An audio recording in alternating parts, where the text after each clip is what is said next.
বিজেপির নয়া রাজ্য সভাপতি শ্রমিক ভট্টাচার্যের দাওয়াইয়ে নয়া বিতর্ক। তৃণমূল নেতাদের পরোক্ষে হুমকি দিচ্ছেন তিনি।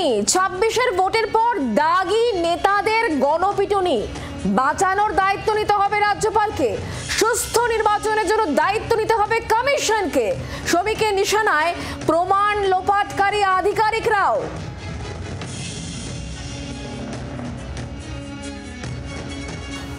আর রাজ্যপাল যিনি রাষ্ট্রপতির প্রতিনিধি হিসেবে এখানে থাকবেন, তার এটা বিশেষভাবে দেখা দরকার যে নির্বাচনের ফল বেরোনোর পর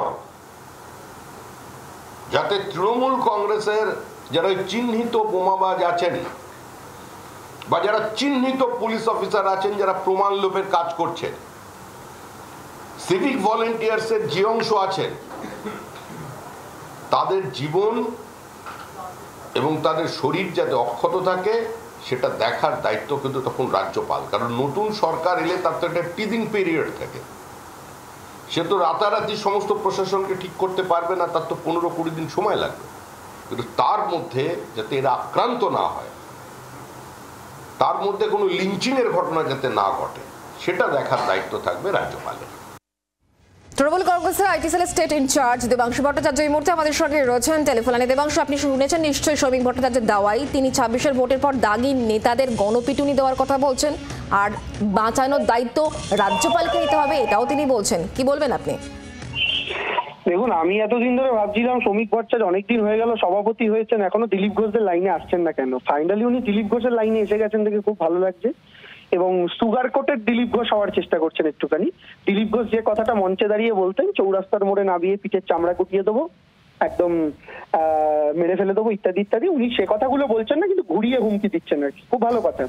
কিন্তু ওনার কথাটা যদি ভালো করে দেখেন, যে দাগি নেতাদেরকে দায়িত্ব রাজ্যপালকে নিতে হবে, তারা যেন লিঞ্চ না হন, তাহলে তো ওনাকে সবার আগে রাজ্যপালকে বলতে হবে যেন শুভেন্দু অধিকারীর দায়িত্ব নেওয়া হয়। কারণ শুভেন্দু অধিকারীর চেয়ে বড় দাগি নেতা এই মুহূর্তে বিজেপিতে আছে কিনা সন্দেহ। বিজেপি তো ক্ষমতায় আসছে না স্বাভাবিকভাবে। শ্রমিক ভট্টাচার্য তো কোন দল ক্ষমতায় আসবেন সে কথা বলেননি, উনি বলেছেন ২৬-এর পর দাগি নেতাদের দায়িত্ব রাজ্যপালকে নিতে হবে। আমরা ওনার সাথে সহমত। ২৬-এর পরে রাজ্যপাল কেন? কারণ ওই যে ট্রানজিশন পিরিয়ডটা যখন নির্বাচন কমিশনের দায়িত্ব থাকে, সেই সময় সত্যি সত্যি দাগি নেতাদের দায়িত্ব যেন রাজ্যপাল নেন। বিশেষ করে শুভেন্দু অধিকারী থেকে শুরু করে বিজেপিতে যে কটা পচামাল গিয়ে ঢুকেছে, তাদের প্রত্যেকের দায়িত্ব যেন রাজ্যপাল নেন। সেটা ঠিকই বলেছেন শ্রমিক ভট্টাচার্য, এবং শ্রমিক ভট্টাচার্য আগাম বুঝতে পেরেছেন যে মানে ২০২৬-এর পর বিজেপির যে নেতারা সাম্প্রদায়িক উস্কানি ছড়াচ্ছেন, যারা যারা রাজ্যকে বিপদে ফেলছেন, রাজ্যের টাকা আটকাচ্ছেন, বাংলার সাধারণ মানুষ বাড়ি বাড়িতে তাদের হিসাব চাইতে যাবেন, সেটা বুঝতে পেরেই উনি আগামী কথাটা বলেছেন। শুধু নেতাদের কথা বলেননি, প্রমাণ লোপাটকারী অফিসিয়ালস, আধিকারিকদেরও দেখে নেওয়া হবে, এই কথাও তিনি বলছেন। বক্তব্য তো সেখানেই, প্রমাণ লোপাটকারী নেতাদের যদি ধরতে হয় তাহলে তো সবার আগে সিবিআইডির অফিসাররা ঠ্যাঙানি খাবে পাড়ায় পাড়ায়। কারণ সিবিআইডির অফিসাররা তো বিজেপির নেতাদের বাঁচানোর জন্য প্রমাণ লোপাট করেছে। না হলে সোজা অঙ্কে যে সিবিআই নেতারা একই অপরাধে অভিযুক্ত তৃণমূলের নেতাদের গ্রেফতার করতে পারে, ওই একই অপরাধে অভিযুক্ত বিজেপির নেতাদের গ্রেফতার করতে পারে না কেন গোটা ভারতবর্ষ জুড়ে? বাংলার আওয়াজ, বাঙালির আবেগ, জি ২৪ ঘন্টা।